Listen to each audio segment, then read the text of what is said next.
Buenas tardes, bienvenidos a una nueva edición de Fitoma Meets, los encuentros virtuales sobre sanidad vegetal que llevamos realizando desde hace unos años, y por estas fechas hoy nos centramos en un cultivo que es casi una seña de identidad de Fitoma, los cítricos. Esta vez vamos a hablar del control biológico en cítricos, una solución rentable y eficaz. Revisaremos las últimas experiencias, las novedades en el control biológico de este cultivo de la mano de tres expertos. José Miguel Martínez, responsable de cultivo de cítricos en ANECOP; Juan Miguel Rodríguez, especialista en cítricos y director comercial de Cooper; y el doctor César Monzó, de la Unidad de Entomología del Instituto Valenciano de Investigaciones Agrarias. Os recuerdo el funcionamiento para los que nos visitáis por primera vez o para los que hace tiempo que no lo hacen. Primero escucharemos las ponencias y al finalizar comenzará el coloquio y les iremos formulando las preguntas que nos podéis hacer llegar directamente desde la plataforma. Tenéis la opción de enviar una pregunta dirigida a uno de los ponentes, a los tres, y luego en el coloquio se la trasladamos. Vamos ya sin más dilación con nuestro primer invitado. No es la primera vez que está con nosotros, el doctor César Monzó, que nos va a hablar de la comunidad de fitoseidos asociada al agroecosistema de cítricos, especies más relevantes y su dinámica poblacional. Buenas tardes, César. Hola, buenas tardes. Buenas tardes a todos. Primero, antes de comenzar esta presentación, me gustaría agradecer, como no, pues a la organización, a Fitoma, ¿no?, y a Gustavo, por contar de nuevo con nosotros, con el Instituto Valenciano de Investigaciones Agrarias, para que de alguna manera pues podamos hacer una transferencia, ¿no?, del conocimiento de los trabajos e investigaciones en los que estamos allí o participamos de alguna manera. Como ha comentado Gustavo, esta presentación pues queremos de alguna manera poner ahí un poco, pues en resaltar el papel y la importancia que puede tener un grupo de enemigos naturales que se asocia a la mayor parte de cultivos, ¿no?, y que precisamente pues en la citricultura, ¿no?, tienen un papel también muy importante, que son los fitoseidos. A modo introductorio, pues sí que me gustaría decir algo que yo creo que pues ya la mayoría de ustedes conocerán, es que si por algo se caracteriza el cultivo de cítricos, el agroecosistema de cítricos, es pues porque el control biológico tiene una importancia muy elevada, ¿no? El agroecosistema de cítricos se caracteriza por tener la capacidad, por sus características, de albergar ricas y diversas y abundantes comunidades de enemigos naturales que nos ayudan a mantener bajo los umbrales económicos de daños a la mayor parte de fitófagos que se asocian a este cultivo. De hecho, pues en nuestra citricultura moderna, desde hace ya algo más de 100 años, de los más de 140 especies de fitófagos que se han descrito en algún momento que podían ocasionar problemas a la citricultura, pues la verdad, nuestra realidad a día de hoy, a pesar de que siga siendo la sanidad vegetal aún un asunto esencial, es que apenas son unas 10-15 especies las que verdaderamente escapan al control biológico y, por lo tanto, pues tenemos que tomar una actitud proactiva para poder regular sus poblaciones. Aparte, si una cosa queremos destacar hoy, ¿no?, en la temática de esta presentación, es que de todas estas plagas clave que estamos comentando, pues muchas de ellas que afectan a nuestra citricultura y otras que de momento pues aún no las tenemos, como pueden ser los vectores, ¿no?, del HLB, los sílidos vectores del HLB, todas, pues este grupo de plagas, muchas de ellas son susceptibles a que sus poblaciones sean reguladas por estos enemigos naturales que hemos comentado, que conocemos como fitoseidos. ¿Y qué son los fitoseidos? Pues los fitoseidos son un grupo de artrópodos que se incluyen dentro de los ácaros, ¿no? Pues es una familia de los ácaros. Es una familia que es muy diversa. De hecho, pues hasta la fecha de hoy hay prácticamente ya 3.000 especies descritas y quedan muchísimas especies de fitoseidos aún por describir. Además, si algo se destaca de esta familia es que la mayoría de las especies tienen hábitos alimenticios depredadores, ¿no? tanto de otros ácaros como también de insectos pequeños. Por esta razón, los fitoseídos han sido tradicionalmente considerados como uno de los agentes, uno de los grupos de agentes de control biológico más importantes en la agricultura. Los fitoseídos son ácaros y tienen unas características especiales que son las que al final hace que tengan tanta importancia. Pues se caracterizan porque tienen ciclos muy cortos y tienen una elevada capacidad para multiplicar sus poblaciones. ¿Esto en qué se traduce? En que, a pesar de que son muy pequeños, pueden presentar una respuesta numérica muy importante frente a las poblaciones de una plaga. ¿Esto qué quiere decir? Que cuando se da un incremento de las poblaciones de la plaga, de una manera, pues, digamos, bastante inmediata y muy rápida, puede haber una respuesta con un incremento de las poblaciones de los fitoseídos. Esto los convierte en unos agentes de control biológico altamente eficaces. En cítricos, en el cultivo en el que estamos hablando hoy, pues las comunidades de fitoseídos pueden tener un papel también muy relevante. Comentábamos al principio de la presentación que este cultivo se caracteriza por albergar ricas y abundantes comunidades de enemigos naturales. Si enfocamos un poco, digamos, pues a lo que sería al tema de los fitoseídos, resulta pues que será algo parecido, ¿no? Que también este cultivo, de manera natural, ¿no? De manera espontánea, también puede albergar comunidades de fitoseídos muy importantes, ¿no? Y además bastante diversas. Os pongo dos ejemplos de dos estudios en los que se estuvieron investigando, ¿no? Y determinando las comunidades de fitoseídos asociados a cítricos en dos sistemas. En ambos hemos participado, ¿no? Uno en la citricultura de Florida, que tiene unas características más tropicales, ¿no? Con más humedad, y otros en la citricultura mediterránea, precisamente en la Comunidad Valenciana, ¿no? Los datos de la Comunidad Valenciana son sacados a partir de una tesis doctoral que se realizó en el IBIA, ¿no? Hace ya prácticamente 15 años. Y los datos de Florida son datos que tomamos también en la Universidad de Florida, pues hará unos 7 o 8 años.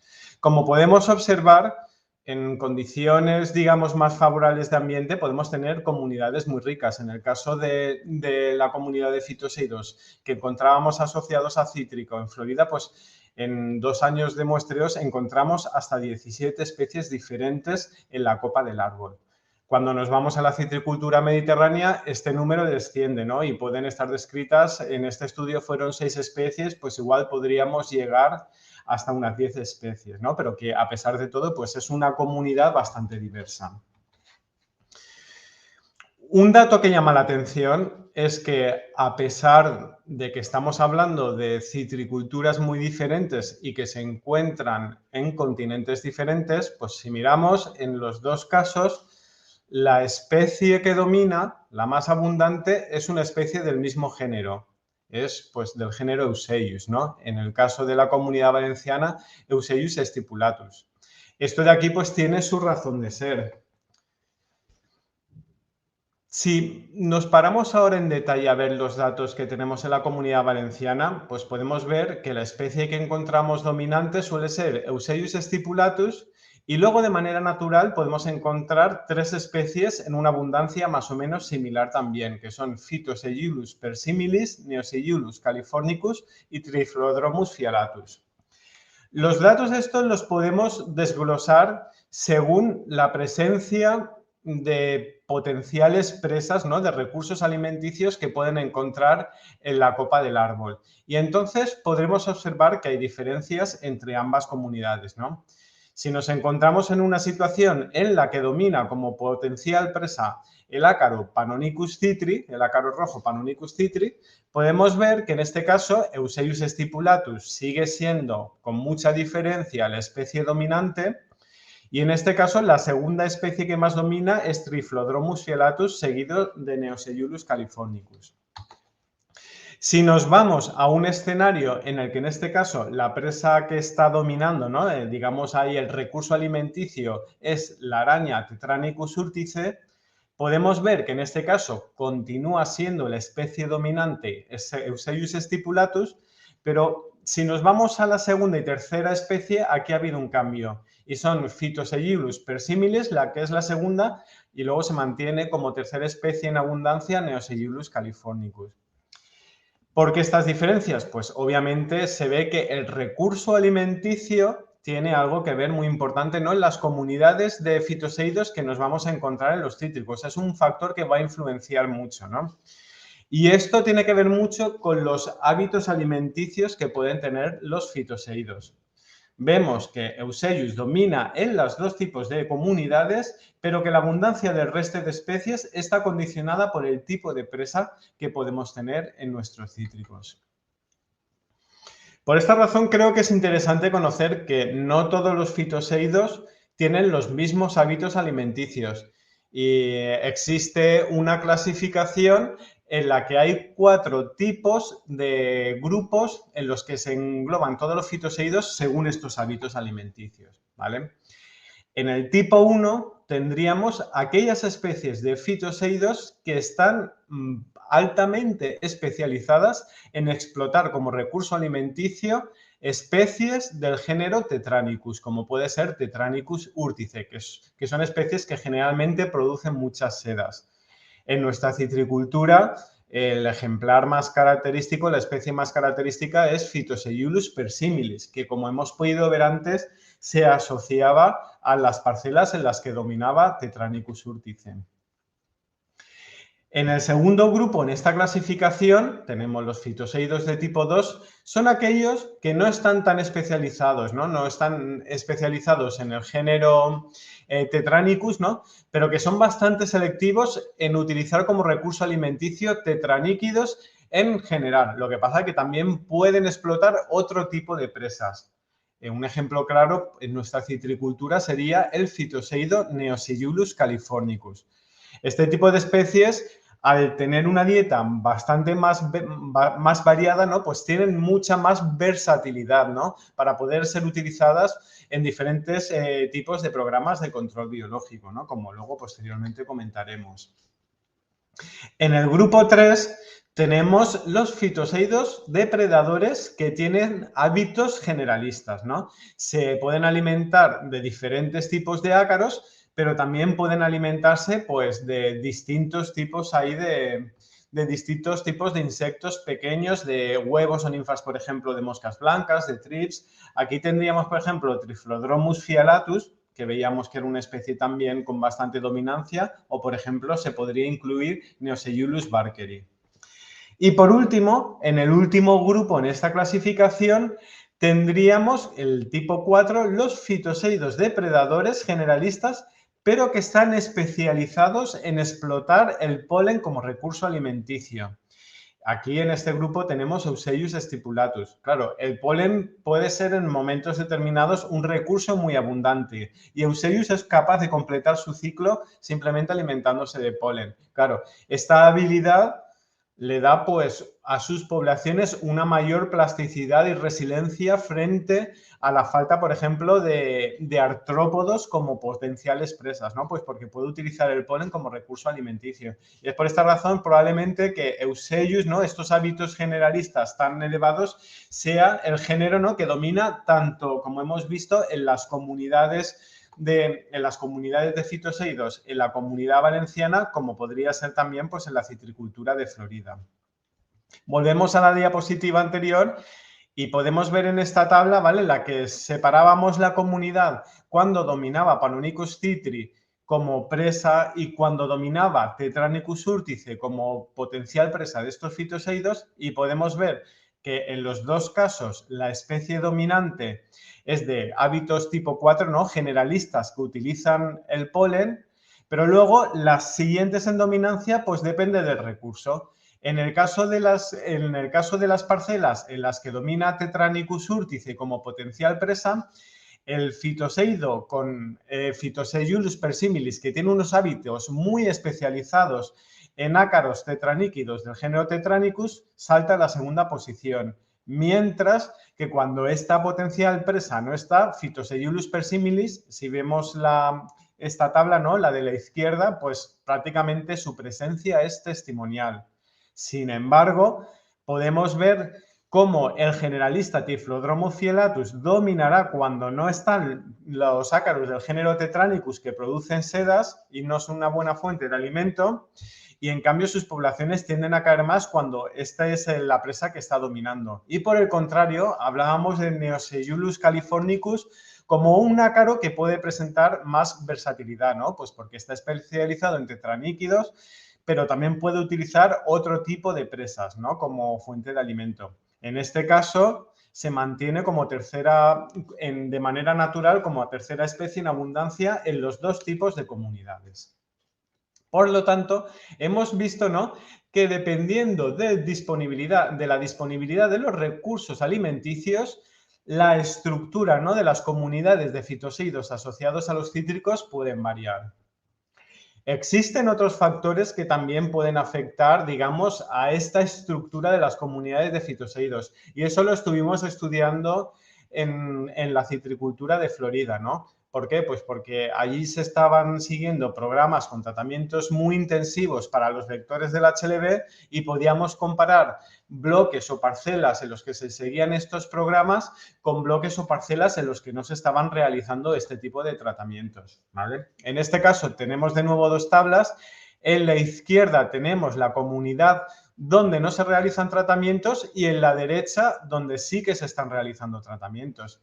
Y pues dando un vistazo rápido a los datos, pues obviamente se pueden sacar muchas conclusiones. La primera de ellas, como podéis ver abajo, la N es el número total de individuos recogidos y la S es el número de especies encontradas, ¿vale?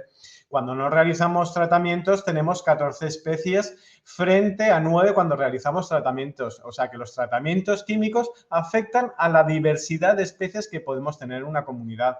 Y la N en la abundancia, pues podemos ver lo mismo, ¿no? Prácticamente encontramos el doble de fitoseidos cuando no estamos realizando estos tratamientos. Eso, digamos, sería la visión macroscópica, ¿no? Pero luego también podemos ver otras cosas. Y es que con los tratamientos químicos hay especies como puede ser la tercera que vemos donde no se hacen tratamientos y Phiseidodes quadripilis, que sus poblaciones se reducen drásticamente en el momento en el que empezamos a hacer tratamientos químicos. Y en cambio, otras especies, como puede ser Typhlodompis dentilis, incrementan su importancia cuando estamos realizando tratamientos químicos. O sea, pueden haber especies que se vean perjudicadas y otras incluso que se vean favorecidas. ¿Por qué? Pues porque se produce un reequilibrio en estas comunidades, ¿no? Y nichos que se quedan vacíos pueden ser ocupadas por especies que antes, por temas de competencia, no podían ocuparlos. Por lo tanto, como conclusiones, sí que podemos resaltar que los tratamientos tienen un efecto directo tanto en la abundancia como en la biodiversidad de las comunidades de fitoseidos y que además cuando se están haciendo tratamientos químicos el equilibrio preexistente se altera y como resultado algunas especies reducen notablemente su abundancia mientras que otras, como hemos comentado, pueden llegar incluso a incrementarla, ¿no? O sea, que son, digamos, estos efectos no son efectos cuando hacemos estudios de campo tan directos. Las relaciones, las interacciones que se pueden dar son mucho más complejas. ¿Qué más afecta a las comunidades de fitoseidos que podemos tener en el agroecosistema de cítricos? Pues obviamente los factores abióticos, ¿no? Las condiciones, digamos, ambientales, climáticas, meteorológicas. Y si hay algo que caracteriza a las poblaciones de fitoseidos es que precisamente se ven reducidas con temperaturas elevadas y sobre todo con humedades relativas bajas. Y es por esta razón por la que generalmente los problemas de tetraníquidos los solemos tener al final del verano, ¿no? Cuando sus principales enemigos naturales se han reducido. Llegados a este punto, nos podemos plantear, una vez conocemos, ¿no?, las comunidades de fitoseidos que tenemos y cómo pues hay una serie de factores que van a condicionar las especies que están más o menos presentes y que dependiendo de estas especies podremos tener una mejor o peor regulación de según qué plagas, el siguiente punto es plantearse si podemos ser capaces de manipular de alguna manera estas comunidades para favorecer el efecto de control biológico que nos pueden ofrecer? Y la respuesta es sí, son trabajos que se llevan haciendo en nuestra Comunidad Valenciana, la Universidad Jaume I, también el Instituto Valenciano de Investigaciones Agrarias, desde hace mucho tiempo. Y, por ejemplo, pues la manipulación mediante el uso de infraestructuras ecológicas, como puede ser la utilización de cubiertas vegetales, puede ayudarnos a, de alguna manera, gestionar estos equilibrios y favorecer aquellas especies que nos pueden interesar para regular determinadas plagas. Un ejemplo claro es la mejor regulación de Tetranicus urtice en clementino cuando utilizamos cubiertas vegetales de poáceas, ¿no? De gramíneas. Las poáceas pueden albergar comunidades de tetraníquidos, de Tetranicus urtice, que están especializados en alimentarse de monocotiledóneas, que pueden ser una fuente alternativa de alimento para los fitoseidos especialistas, como puede ser Phytoseiulus persimilis, ¿no? Por lo tanto, ayudándonos a mantener sus poblaciones en el propio agroecosistema cuando no tenemos su presa preferencial de manera tan abundante en la copa del árbol, cuando no tenemos Tetranicus urtice en la copa del árbol. Además, esta gramínea puede albergar otros fitófagos, como puede ser esta especie de trips, ¿no? Anaphotrips oscurus, que puede servir de alimento alternativo a fitoseidos con ámbitos alimenticios más generalistas, como puede ser el caso de Euseius stipulatus. Lo cual al final tiene una repercusión en las relaciones entre ambas especies, ¿no? Pues porque al haber una fuente de alimento alternativa para Euseius stipulatus, disminuye la depredación intragremial que podría ejercer sobre el fitoseido especialista Phytoseiulus persimilis, que es un peor depredador intragremial. Esto es un ejemplo, ¿no?, que se ha estudiado desde hace muchos años y que nos muestra cómo podemos incrementar las poblaciones de determinadas especies de fitoseidos que nos van a ayudar a regular las poblaciones de ciertas plagas, precisamente si conocemos el tipo de relaciones tróficas que pueden tener. Otro ejemplo claro de manipulación de las poblaciones de fitoseidos es a través de los programas de liberación de fitoseidos que se han cultivado de manera artificial, ¿no? Se han criado de manera artificial. Es lo que se conoce como control biológico inoculativo. En este sentido, pues dependiendo de cuáles son las metas de nuestro programa, nuestras necesidades, pues se liberarán un tipo u otro de fitoseidos. Aquí tenemos, pues por ejemplo, para controlar ahí, para controlar tetraníquidos y algunos insectos pequeños, Neoseiulus californicus es una especie muy interesante por lo que comentábamos, ¿no? Por su versatilidad, ¿no? Si nos queremos centrar en problemas simplemente de araña, Tetranicus urtice, pues liberaciones de Phytoseiulus persimilis pueden ser muy interesantes. Y luego, pues para regulación de otras plagas, como pueden ser ciertos hemípteros, como moscas blancas o incluso se ha hablado, ¿no?, de sílidos o incluso piojo rojo de California, pues tenemos otras especies que son más generalistas, como puede ser Neoseiulus barkeri o incluso Amblysseius swissky, que se han utilizado. Y el siguiente punto, que con esto ya acabamos, es que a día de hoy, gracias a que conocemos digamos, las interacciones complejas que se pueden dar dentro del agroecosistema, incluso afectando a las comunidades de fitoseidos, se nos abre la ventana precisamente de combinar las estrategias, digamos, de liberación inoculativas con las estrategias de control biológico por conservación. ¿Cuál es digamos, el objeto de esta combinación? Si somos capaces, ¿no?, de crear un ambiente más favorable en el agroecosistema con la posible presencia de recursos alimenticios alternativos, las liberaciones probablemente van a ser más duraderas y podrían ser mucho más efectivas, ¿no? En ese sentido, pues si tenemos, por ejemplo, una cubierta vegetal en la que hay disponibilidad de polen y disponibilidad de presas alternativas, ¿no?, cuando hagamos liberaciones, por ejemplo, tanto de especialistas como puede ser persimilis, como de ácaros con hábitos más generalistas, como puede ser califórnicos y eso, pues podremos mantener, se nos abre la oportunidad de mantener, digamos, las poblaciones de estos enemigos liberados durante mucho más tiempo en nuestras parcelas, ¿no? Por lo tanto, como conclusión, los resultados de las estrategias de liberación podrían mejorarse con el diseño de agroecosistemas que sean más complejos y ofrezcan recursos alimenticios alternativos. Y con esto doy por finalizada mi presentación y muchas gracias por vuestra atención. Muchísimas gracias, César. Nos vemos en el coloquio. Han llegado ya algunas preguntas. Algunas las has respondido, creo yo, durante la ponencia, pero bueno, no está de más volver a formularlas en el coloquio y que no quede ninguna duda por resolver. Vamos ya, hasta luego, César, con nuestro siguiente invitado, Juan Miguel Rodríguez, especialista en cítricos y director comercial de Cooper. Nos va a hablar del control biológico en cítricos, claves para su éxito de esta empresa que sin duda es referente en control biológico. Buenas tardes. Sí, hola, buenas tardes a todos y bueno, en primer lugar, agradecer a la organización de Fitoma porque nos haya contado con nosotros para la organización y para poder participar en este evento y sobre todo, bueno, agradecer también a todas las personas que están detrás de la pantalla que han perdido o han parado de su actividad diaria para escuchar lo que nosotros le queremos transmitir. Y luego me gustaría también agradecer a los ponentes porque, bueno, siempre es bueno contar con este elenco de gente alrededor para poder transmitir lo que uno quiere. Y la verdad que es difícil hacer una presentación después de la de César porque las hace muy bien y transmite muy bien y además son bastante claras. ¿Vale? Hoy a mí me toca un poco hablar de cuál es la parte bueno, del control biológico en cítricos, pero ¿cuál es realmente la parte importante en las claves, dónde residen las claves del éxito del control biológico? Donde yo quiero hacer un pequeño resumen para lo que para mí, en mi experiencia de 15 años haciendo control biológico en cítricos, pues resulta realmente importante para la consecución de un buen resultado a nivel de control biológico.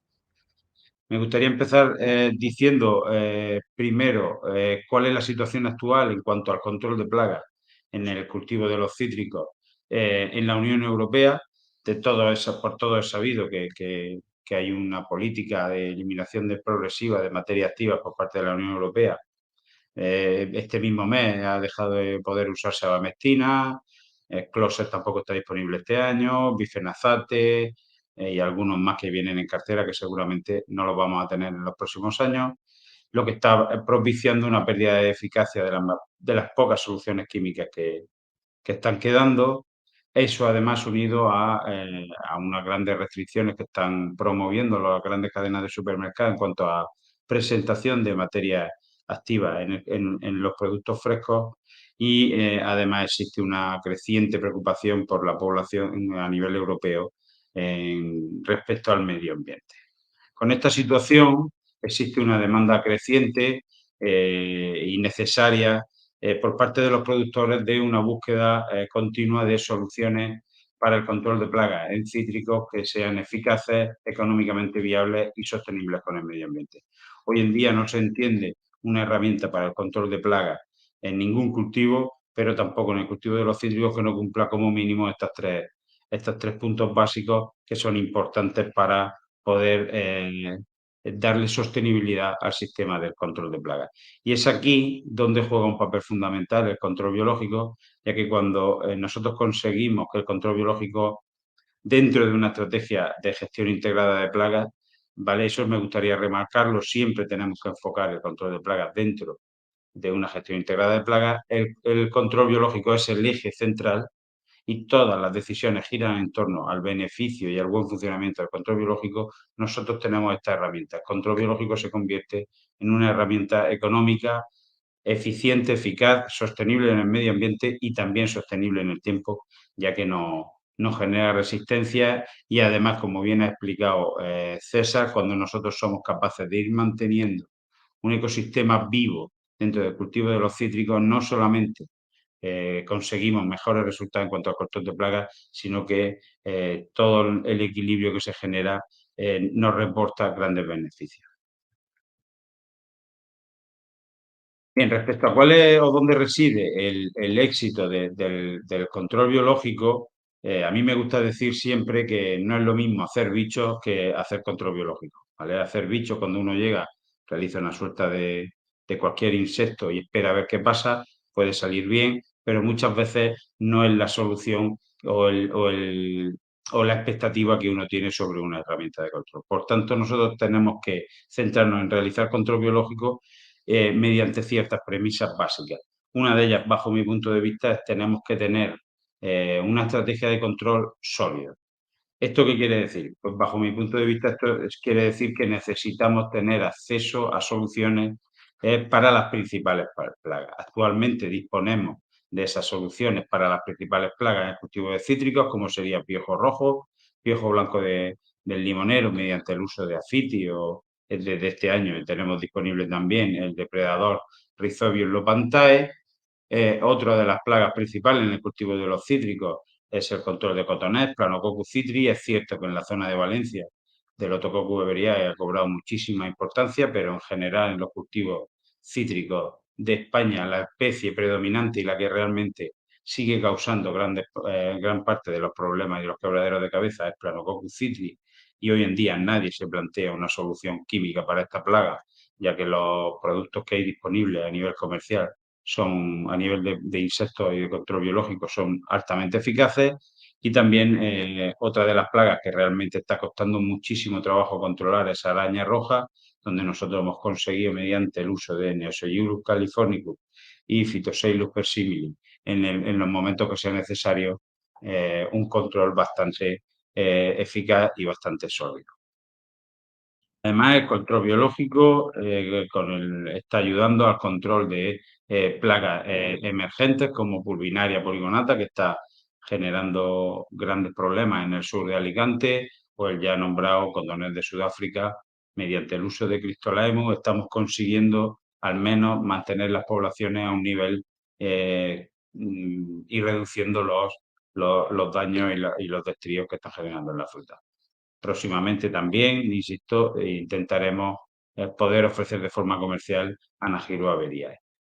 Con todo esto, además, hay otra serie de plagas que, como bien ha explicado también César, nosotros tenemos experiencia en fincas durante 7 u 8 años seguidos ya, y hoy por hoy plagas que teóricamente podrían ser bastante perjudiciales, como pulgón, tris, mosca blanca, etcétera, no están causando ningún problema porque el equilibrio biológico que existe en las parcelas genera tal cantidad de enemigos naturales que controlan estas plagas de forma natural, y además, en el caso de que sea necesario, cada vez hay más disponibilidad de productos microbiológicos y productos o métodos biotecnológicos para el control de estas plagas secundarias.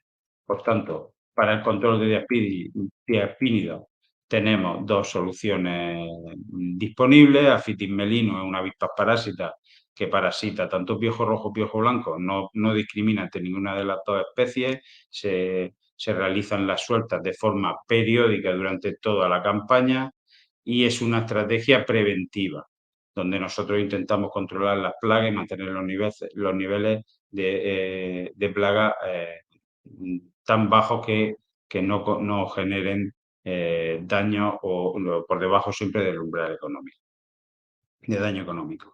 Desde este año también tenemos disponible Rhizobium lopantae, es un insecto, un escarabajo que está enfocado para el control básicamente de focos o zonas donde tenemos alta presencia de piojos en madera o en restos vegetales, donde conseguimos, mediante la suelta de este escarabajo depredador, pues reducir los niveles cada año más. El control de cotonés, como ya he dicho antes, hoy por hoy casi nadie se plantea el uso de control químico para el control de esta plaga, ya que después de varios años Anagyrus bradymiri se ha mostrado altamente eficaz para el control de esta plaga, solucionando los niveles o rebajando los niveles de plaga, incluso partiendo de niveles muy altos. Es una avispa parásita que parasita sobre todo hembras adultas hasta el estado de hembra no fecundada, y que usamos de forma preventiva. A nivel curativo se está usando Cristolaemus montelfieri, es un insecto, yo creo que el más famoso de control biológico que existe hoy por hoy, y es un gran depredador de larvas y de masas de huevos. A nivel de araña roja, es quizás el reto más importante que tenemos tanto el sector productivo como las empresas que estamos asociadas al control de plagas, ya que es una plaga muy difícil de controlar, donde necesitamos realizar un trabajo tanto de monitoreo como de manejo de la plaga bastante grande. Actualmente, el control pasa básicamente por el uso de Neosoyulus californicus, un ácaro de Fitoseido, ha hablado bastante largo y tendido César de este tipo de ácaro. Nosotros lo realizamos la suelta en este tipo de sobre, y el hecho del comportamiento que tiene, las características que tiene el ácaro, nos permite soltarlo de forma preventiva y con niveles de plaga muy bajos, ya que es capaz de alimentarse de otras fuentes de alimentos. Phytoceylus persimilis es un ácaro depredador que también está disponible y que solamente se suele usar cuando hay presencia de focos incipientes o zonas donde no somos capaces de acceder bien o bien con la suelta o bien con los tratamientos. El control de hormigas es también fundamental para el éxito del control biológico, no solamente para el buen funcionamiento de los insectos y ácaros depredadores, como se puede ver en el vídeo, sino porque también las hormigas transmiten una gran velocidad a la dispersión de la plaga. Es decir, son capaces de coger, por ejemplo, el cotonete y colocarlo en las zonas donde más fácil se alimentan y de una forma muy rápida, que de forma natural o de forma por instinto no serían capaces de acceder a esa plaga, a ese sitio tan rápidamente. Nosotros recomendamos el uso de Pegafit, una pasta adhesiva que se coloca alrededor del tronco y que evita que las hormigas transiten desde el suelo hacia la masa verde, con lo cual evitamos todo lo que hemos estado hablando del control, de molestar a los depredadores y a los parásitos y la velocidad que imprimen a la dispersión de la plaga. Bien, sabemos que tenemos que contar con qué herramientas contamos, sabemos que son herramientas eficaces, pero tenemos que usarlas bien. Y eso pasa por usarlas casi siempre. En control biológico es muy importante la prevención. Por tanto, cuando nosotros disponemos de estas herramientas y además somos capaces de usarlas de forma preventiva, somos capaces de controlar perfectamente las plagas. Como ejemplo, aquí he puesto el control de Planococcus citri. Este sería el ciclo más o menos de la especie plaga. Las primeras larvas que salen del invierno, normalmente, o el 90%, son todas hembras adultas o hembras no fecundadas, con lo cual es y además tienden siempre a colocarse cerca de la zona del cáliz. ¿Por qué? Porque se encuentran muy protegidas de los tratamientos, también de los depredadores, y además encuentran un alimento mucho más rico y con menos necesidad o con menos gasto de energía. Por tanto, es en este momento donde nosotros tenemos que tomar la determinación de realizar las primeras sueltas de Anagyrus para evitar que pase precisamente esto que estamos viendo en la foto, ¿no? El cáliz se cierra, debajo del cáliz se queda la hembra fecundada normalmente, esa hembra nace gran cantidad de otros individuos y genera muchísimos más problemas y un coste extra para el control de esta plaga. También a nivel de sueltas de Cristolaemus, la tendencia habitual es soltarlo cuando ya tenemos mucha presión de plaga, y eso siempre es un error cuando hablamos de control biológico, y más aún cuando tenemos bastantes estudios. Yo he seleccionado este que determina que el tránsito de larvas de cotonet desde el suelo hibernante hacia la parte vegetal durante los meses de mayo y junio es muy elevada. Por tanto, no tenemos que tener miedo también de soltar Cristolaemus de forma preventiva. Bien, hemos hablado de la estrategia de control, hemos hablado de la prevención y ahora quiero hablar de lo que en el cultivo de los cítricos, si cabe, es el punto más importante. El cultivo de los cítricos se desempeña en unas condiciones muchas veces extremas, tanto de temperatura como de humedad relativa. Por tanto, tenemos que ser capaces de adaptar los formatos para la mejora del control biológico. No solamente para mejorar el funcionamiento, sino también para mejorar la aplicación y hacerlo mucho más fácil y mucho más accesible para los productores. Y en este caso quiero poner el ejemplo del control de araña roja, Tetranicus y Panonicus. Nosotros estamos usando Spical Ultimate desde hace 6 o 7 años y hemos conseguido un protocolo bastante sólido para el control de esta plaga, dentro de que es una plaga muy difícil de controlar y que muchas veces el hecho de no tener controlado todas las partes del cultivo nos puede generar problemas. ¿Qué diferencia hay con este sobre o de este sobre con respecto a otros sobres que teníamos anteriormente? Pues este sobre no es de papel, este sobre es de papel aluminizado, donde la formulación que hay dentro permanece en condiciones óptimas de desarrollo durante más tiempo, con lo cual el sobre es capaz de emitir al exterior más ácaros depredadores, con lo cual mejoramos el control biológico de arañas sin ningún género de duda debido a la gran cantidad o al gran aporte de ácaros que genera. Es decir, realmente lo que conseguimos con el sobre es un aislamiento perfecto y mejorar las condiciones dentro del sobre. Cuanto mejor son las condiciones dentro del sobre, mejor o más número de ácaros vamos a aportar y mejor nos va a ir siempre el control biológico. Este tipo de sobre ha propiciado que podamos usar de forma muy preventiva Neoseolus californicus. Las características de este ácaro, que es capaz de alimentarse de polen, es capaz de alimentarse de otros pequeños artrópodos, pequeños thrips, huevos de mosca, incluso otros tipos de ácaros que pueda encontrar en el cultivo, propicia que podamos empezar a realizar las sueltas con un nivel de plaga prácticamente inexistente.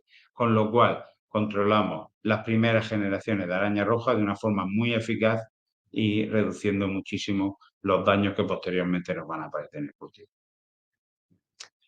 Como he dicho, con este sobre conseguimos un rápido establecimiento y una alta eficacia para el control de araña roja. Durante 2 años seguidos hemos estado haciendo ensayos en campo comparando con un control químico donde se ha demostrado que es exactamente igual de eficaz y a unos costes comparables. Decir que en el ensayo el tratamiento químico se realizaron al menos 5 tratamientos de acaricidas específicos para el control de arañas y en el el control biológico solamente se realizaron un tratamiento en el momento que encontrábamos algo de presencia de araña en fruta, ya que es un momento delicado y para no poner en riesgo la cosecha se tomó esa determinación en los 2 ensayos y como se puede ver, tanto los costes como los resultados en cuanto al control de araña son equiparables y no es una estrategia para nada más cara y, por supuesto, más sostenible. He querido poner esta gráfica de la evolución de la superficie de control biológico que estamos gestionando por parte de Koper desde el año 2015 hasta el año 2022. Es un periodo que además coincide con un periodo de una gran reducción del número de materias activas y además una alta presión de plaga. Ha habido años donde, este año pasado, por ejemplo, ha sido un año de una alta presión de araña roja. Hace 2 años tuvimos una altísima presión de cotonet. O sea que son años donde los niveles de plaga han ido como mínimo creciendo. Conforme hemos ido aportando soluciones al portfolio y adaptando esas soluciones al control o a las condiciones de los cítricos, vemos que la evolución del crecimiento del control biológico no solamente crece, sino que se mantiene a lo largo de los años. Por tanto, el control biológico no solamente es una herramienta eficaz, sino además es una herramienta fiable. A nosotros nos gusta decir que el que empieza con control biológico no se lo deja. Y con esto ya termino. Conocemos cuáles son las herramientas, conocemos el momento en el que tenemos que usarlas, por tanto, disponemos como control biológico de una herramienta eficaz, económicamente viable y sostenible con el medio ambiente. Muchas gracias a todos. Muchísimas gracias, Juan Miguel. Nos vemos dentro de poco en el coloquio. Antes tenemos una última ponencia, pero no me quiero olvidar de comentaros, aprovechando que acaba de ser San Jordi, en Fitoma estamos celebrando el Día del Libro y hasta el 5 de mayo hay descuentos en muchos de nuestros libros, como por ejemplo este, La plaga de los cítricos y gestión integrada en países de clima mediterráneo, un clásico de nuestra editorial a cargo de Ferran García Mari. Y vamos ya con la tercera y última ponencia a cargo de José Miguel Martínez, responsable del cultivo de cítricos de ANECOP, que nos hablará de las experiencias de esta cooperativa de segundo grado en el control biológico en cítricos. Buenas tardes. Hola, buenas tardes. Bien, vamos a ver. Yo agradecer, como los demás, la oportunidad de Fitoma para trasladar desde nuestro sitio lo que podamos aportar en el tema de control biológico en cítricos, la difusión, el conocimiento de estas nuevas técnicas. A ver. ¿Se oye bien? Sí.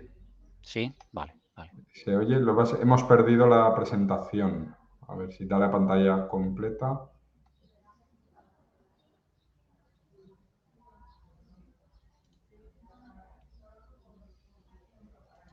¿Así? No lo vemos. A ver. Vamos Ahora sí. Pero no vemos pantalla completa. Ahora, perfecto. Sí, vale. Cuando ¿Se oye quieras. bien? Sí, perfectamente. Vale. Bien, pues eso, agradecer a Fitoma la oportunidad de aportar lo que podamos en el tema de control biológico en cítricos. De las experiencias de ANECOP, mejor dicho, de las cooperativas que forman parte de ANECOP. Bueno, al ser la convocatoria de Fitoma habrá mucha gente conectada seguramente, entonces simplemente por si alguien no conoce a ANECOP, ANECOP es una cooperativa de segundo grado, nuestros socios no son personas físicas, son a su vez cooperativas o entidades asociativas, ¿vale? Entonces, bueno, esas son nuestras cifras, número de agricultores, número de socios, en fin, cifras generales, ¿vale? Pero bueno, yendo un poco al grano, al final tenemos una agenda 2030 en Europa que empuja hacia una producción de alimentos sostenibles. Entonces, entre los objetivos que tiene es reducir nada menos que para entonces un 50% el riesgo, el uso y el riesgo de los plaguicidas químicos, así como un 50% los plaguicidas más peligrosos. Y estamos hablando de 7 u 8 años. También hay un objetivo de reducir las pérdidas de nutrientes, con lo cual habrá que reducir el empleo de fertilizantes. Hay también medidas para el tema este de las granjas y acuicultura y además, por lo que nos afecta, se quiere conseguir que al menos un 25% de las tierras agrícolas de la Unión Europea para entonces se dediquen a agricultura ecológica, que es un gran objetivo, ¿no? Otras motivaciones que nos empujan hacia el control biológico es que cada vez más, como ha comentado también Juan Miguel, los clientes son más exigentes en el tema de residuos en los alimentos. El catálogo de productos químicos que tiene el agricultor es cada vez más pequeño y los pocos plaguicidas que aparecen suelen ser caros. Ya ha hablado Juan Miguel del tema este de la próxima desaparición de la abamectina y del closer. Y sin embargo, lo que aparece es poco y muchas veces caro. La sociedad nos empuja y nos pide cada vez más técnicas de producción más respetuosas con el medio ambiente. Esto cualquiera que lea un poco la prensa estará cansado de oírlo y de apreciarlo. Y después, bueno, tenemos algunas compañeras de cooperativas que nos insisten en que también hay que citar el tema del efecto de los plaguicidas sobre el propio agricultor cuando los aplica o sobre el aplicador profesional, que de eso se habla poco, pero son los que muchas veces más lo sufren, más directamente. Entonces, por todo eso, iniciamos un programa de formación de técnicos de las cooperativas en lucha biológica en cítricos. La duración en cada cooperativa es de unos 2 años, porque ese periodo entendemos que es suficiente para que el técnico de la cooperativa domine las técnicas de lucha biológica y a la vez las pueda trasladar a sus agricultores. Durante esos 2 años, como incentivo a la cooperativa, digamos que los costes de estos insectos son compartidos por Coopert, ¿de acuerdo? Por ANECOP también, y una parte por el socio, ¿vale? La parte pequeña. La sistemática que seguimos en estas cooperativas donde se instalan estos programas de ensayos de lucha biológica son, primero, el técnico de la cooperativa selecciona 2 parcelas en cada cooperativa. Le insistimos en que sean las variedades más frecuentes y con la problemática más habitual. Después hacemos una visita al campo, el técnico de la cooperativa, el técnico de Coopert y el técnico de ANECOP. Aquí vamos yo o Nicolás Juste, otro técnico del departamento. Y después de la visita a campo, entre los técnicos de la cooperativa y los de ANECOP, hacemos un informe de la problemática de la parcela. ¿Vale? Por ejemplo, esto es, nada, la semana pasada en la cooperativa de Alcácer, esto es en enero en la cooperativa de Beniort, en fin, las que próximamente van a hacerse los ensayos. Entonces, aquí es un ejemplo muy abreviado del informe que le pasamos a los técnicos de Coopert de la visita a esa parcela. Por ejemplo, esto es la cooperativa de Gandía. Este año pues, ha elegido una parcela de Hortanique que tiene esta problemática. Tiene varios focos de piejo rojo, tiene varios focos de cotonet de Sudáfrica, que eso cada vez es más habitual. Suele tener problemas de mosca blanca, aquí se refiere al Eurotrixus, no Dialeurodes, y tiene focos puntuales de serpeta y de piejo gris, aunque a nivel bajo. Que eso también va siendo cada vez más habitual porque eran plagas que eran importantes, se dejaron de tratar, solamente nos centramos en el piejo rojo y vuelven a ser algo importantes. Y entonces el técnico de Coopert, Juan Vicente Rocho o Claudia Scritch, pues nos contestan un poco con estas recomendaciones para cada plaga que el técnico, con el que hemos visto en el campo con el técnico. Por ejemplo, para focos de piejo rojo a nivel alto, pues nos recomienda un tratamiento con aceite de parafina en primera generación. O sea, no hablamos solamente de productos de insectos útiles. Si hay alguna técnica de este tipo que no afecta para nada a la fauna útil o que le afecta poco, pues también se contempla. Aceite de parafina en primera generación y después sueltas de Aphitis melinus con ese calendario que propone, reforzado si procede en estas fechas con el Rizobuk, que Juan Miguel también ha comentado. Para los focos de cotonet de Sudáfrica, pues recomienda aplicar Pegafit, ¿de acuerdo? Y Sotar Cryptolemus, según la evaluación que se vaya viendo durante la campaña. Y para el tema de mosca blanca, como en la siguiente parcela, pues recomienda sueltas de Swirsky, de un fitoseido que combate las larvas de mosca blanca. Y para los focos puntuales de serpeta y piejo gris, pues creemos que es suficiente con el aceite de parafina que se ha empleado en primera generación. Entonces, esta hoja de ruta, después el técnico la va siguiendo en esa parcela durante el año. ¿Vale? Esta sería la segunda parcela también de la cooperativa de Gandía. Es una parcela de Navelina que dice aquí, bueno, suele tener problemas de mosca blanca todos los años porque tiene unos caques vecinos, que es una problemática muy frecuente en la Comunidad Valenciana. Vuelve a tener problemas de focos puntuales de serpeta y de piejo gris. Y después puede ser que tenga problemas de Eutetranicus, como ya ha ocurrido, se está extendiendo en bastantes zonas. Entonces, y esta es la recomendación del técnico para esa parcela en concreto. Para mosca blanca, por ejemplo, habla de este producto, ¿de acuerdo? El Swirsky Ultimate, en estas fechas de suelta. Y si vemos que no va bien, pues siempre se puede ayudar a base de aceites o jabones fosfóricos. Bien. Y en el tema este de Eutetranicus, bueno, pues ya anota que cada año está siendo cada vez más problema y recomienda cuando empieza la plaga, como decía antes Juan Miguel, siempre hay un poco ir por delante de las plagas, hacer un tratamiento con biosulfur a inicio, aunque recuerda que las sueltas que se hacen para mosca blanca de Amblyseus swirsky pueden ayudar, ¿de acuerdo?, a rebajar la incidencia de esta especie, que es una especie problemática. Bien. Y después, bueno, pues durante el año, los técnicos de Coopert, sobre todo con los técnicos de la cooperativa, van viendo cómo esa hoja de ruta se va siguiendo y los problemas posibles que pueden salir, ¿de acuerdo? Y muchas veces, bueno, hay que hacer alguna variación sobre lo inicialmente escrito, pero bueno, eso es habitual. Esto es en Castellón, ¿de acuerdo? En mayo. Entonces, otro ejemplo en la cooperativa de Bugarra con los técnicos de Coopert.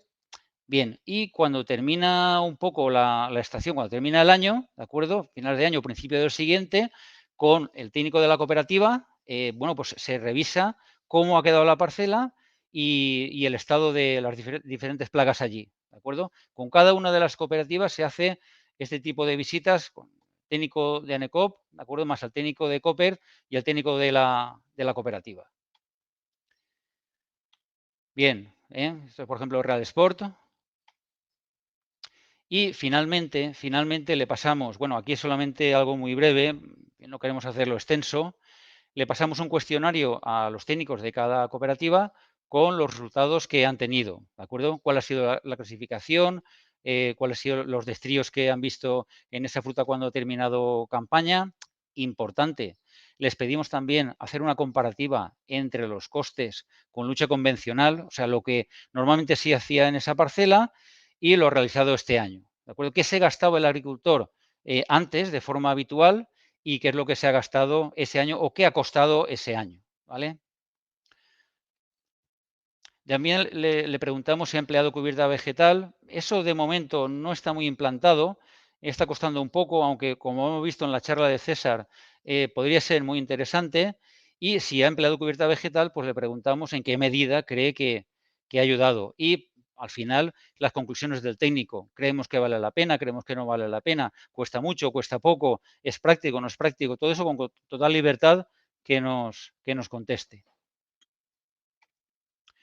Bien, y con todo eso, después hacemos una reunión en la Fundación ANECOP en Museros, ¿de acuerdo? Donde cada técnico pues expone todas estas conclusiones. Por ejemplo, ahí está el técnico de Alquerías, de Niño Perdido, mucha problemática allí de Tetranicus y también de Cotoné de Sudáfrica. En Real Sport, bueno, pues está más o menos igual, ¿de acuerdo? En el campo del Turia empiezan a tener también problemas con Cotoné de Sudáfrica.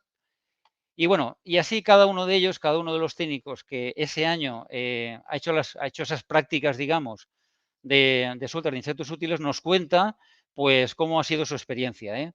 Aquí tenemos la relación de los que en 2022 hicieron ensayos de sueltas de insectos útiles, ¿vale?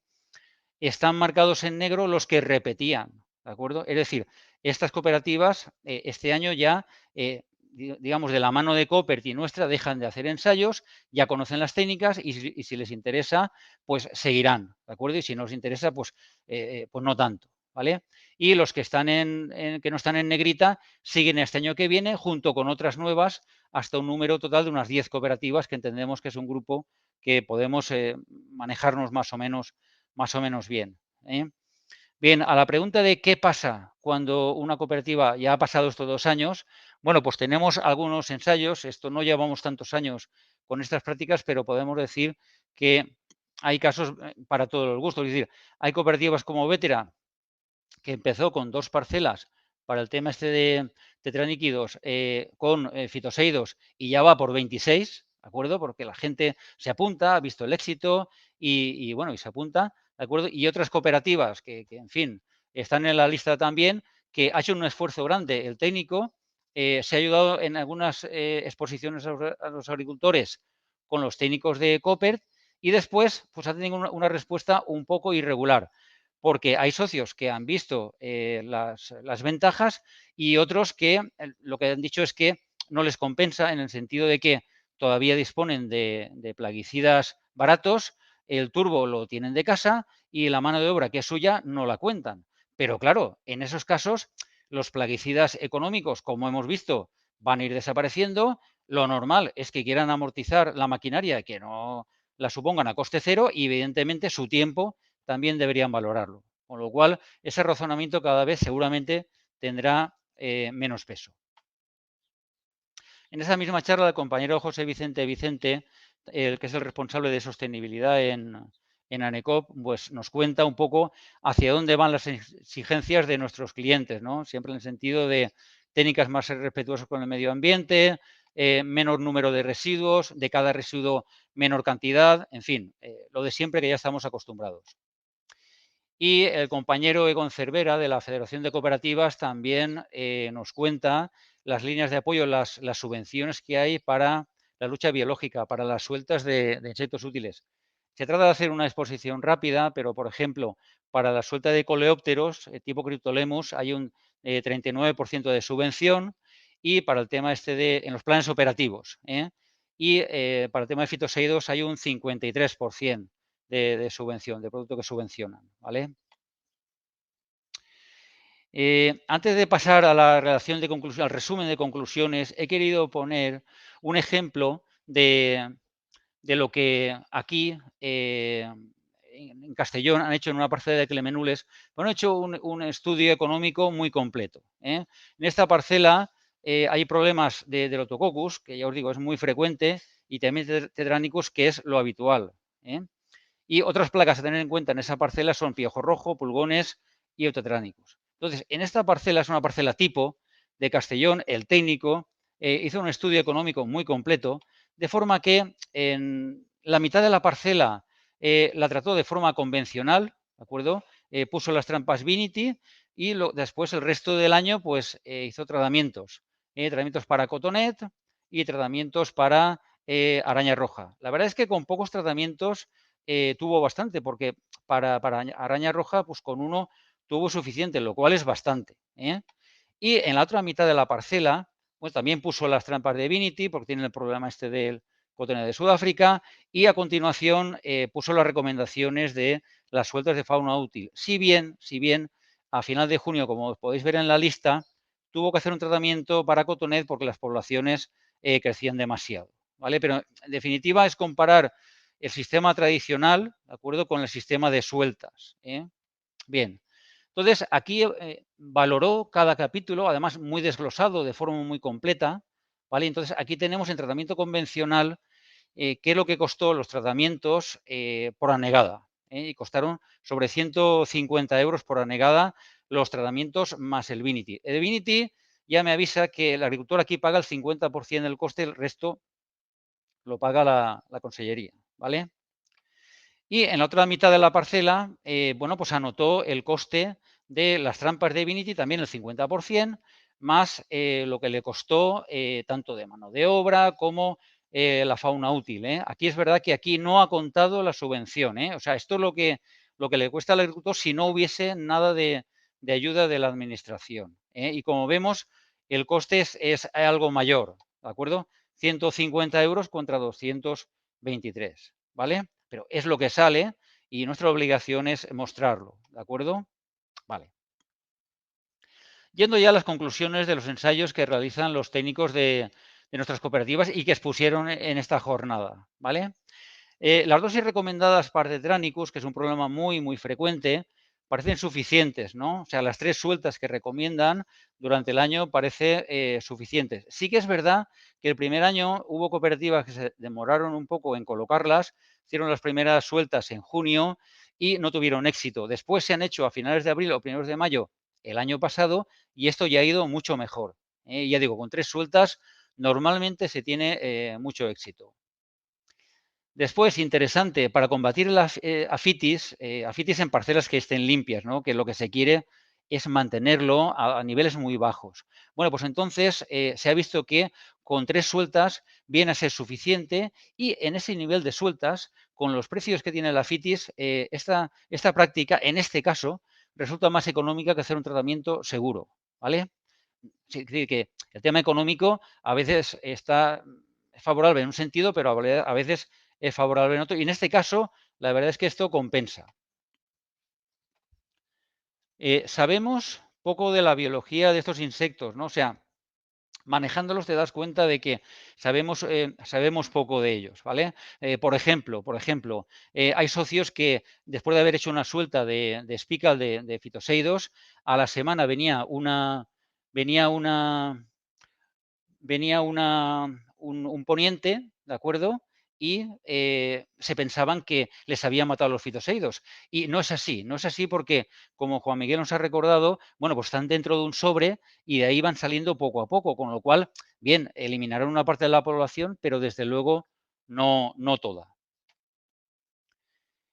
Bien, otra cosa importante, no sabemos realmente el efecto real de los plaguicidas sobre esta fauna útil, porque la información que nos viene es cuando aplicamos un plaguicida sobre esta fauna útil, pero realmente el efecto va más allá, porque muchas veces, claro, esta fauna útil se alimenta de insectos sobre los cuales se han aplicado plaguicidas y no sabemos el efecto sumado de las dos cosas en qué resulta. Bueno, también hemos visto que en variedades caras va a ser más difícil introducir estas técnicas porque, a ver, esto es un poco lógico, la gente se pone nerviosa enseguida, ¿vale? Cuando ve 4 arañas en un campo de Nadorcod, pues enseguida se ponen nerviosos, ya quieren tratar y entonces sea, cuesta un poco convencerles para que se mantenga un poco el equilibrio, tengan un poco de paciencia, ¿vale?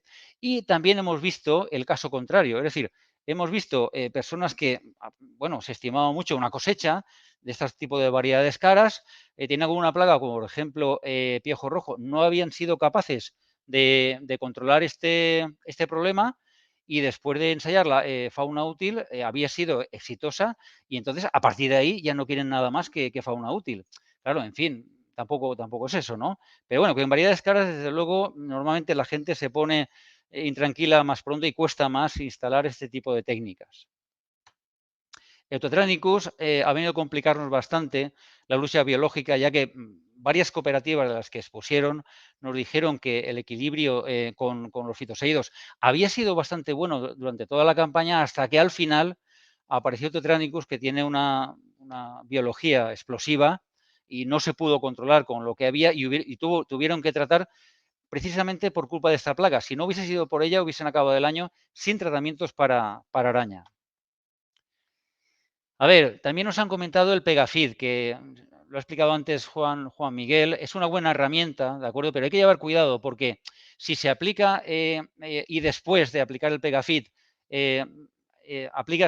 pasa, por ejemplo, a la picadora de leña, que levanta mucho polvo, ese polvo va a parar al Pegafid y le quita bastante importancia. Entonces, hay que llevar cuidado, intentar hacer la práctica de la poda y picar la leña antes de poner el Pegafid.